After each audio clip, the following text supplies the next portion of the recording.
समाज सेवा जन सेवा का एक ऐसा मंच है जिसमें सेवा करने वाले को मेवा मिलना तय है। सदियों से तारीखें गवा रही है।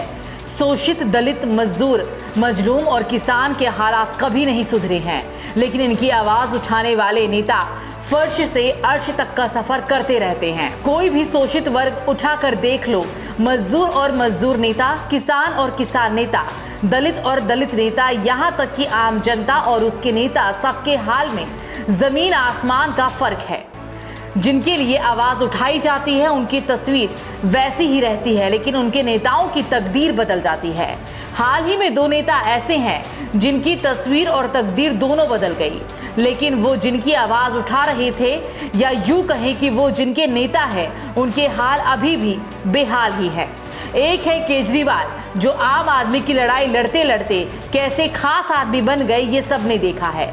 ऐसे दूसरे नेता हैं दलितों की सियासत करने वाले आजाद समाज पार्टी के नेता और नगीना से सांसद चंद्रशेखर आजाद यानी रावण। चंद्रशेखर दलितों के अधिकार और सम्मान की लड़ाई लड़ते हुए सड़क से संसद तक पहुंचे हैं। वो संसद में दूसरे मुद्दों के साथ दलितों की आवाज भी खूब उठाते रहे हैं। सांसद बनने के बाद चंद्रशेखर की लाइफस्टाइल में भी काफी बदलाव आया है। वो अब हेलीकॉप्टर से लेकर बड़ी बड़ी गाड़ियों में घूमते हुए दिखाई देते हैं। वैसे तो किसी को भी इससे ऐतराज नहीं होना चाहिए, लेकिन सवाल ये है कि जिससे भी जनता ने उम्मीद लगाई, एक मोड़ पर आकर सब एक जैसे हो जाते हैं। यदि बात दलितों की करें तो देश के 20 करोड़ दलित जिससे भी अपनी उम्मीद लगाते हैं, वो कुर्सी मिलते ही बदल क्यों जाता है। दलितों की देवी कही जाने वाली मायावती आज करोड़ों की संपत्ति की मालकिन है। उन्होंने दलितों के लिए कई बड़े काम किए, पर चंद्रशेखर भी इस बात को मानते हैं कि आज भी दलित वर्ग गरीबी में जीने को मजबूर है।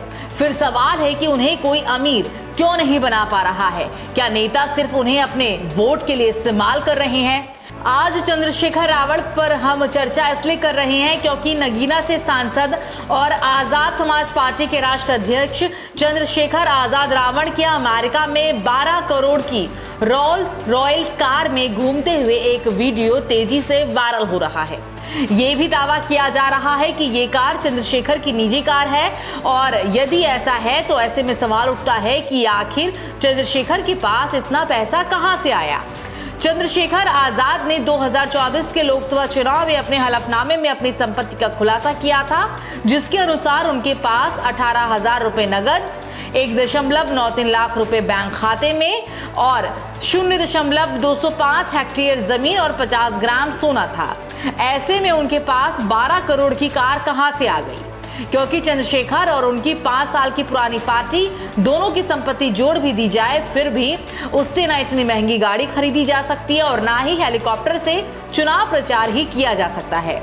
2015 में कॉलेज के दिनों में जब चंद्रशेखर ने ये देखा कि दलित छात्रों को पानी पीने और बेंच साफ ना करने पर पीटा जाता है, तो इस न्याय के खिलाफ जो भीम आर्मी बनाई वो अपने उद्देश्य पर कायम है। या फिर यूपी के दलितों पर अन्याय होगा तो वो आवाज उठाएंगे, और मुर्शिदाबाद से दलित भगाए जाएंगे तो वो चुप रहेंगे। इस तरीके की सियासत चंद्रशेखर करने लगे हैं।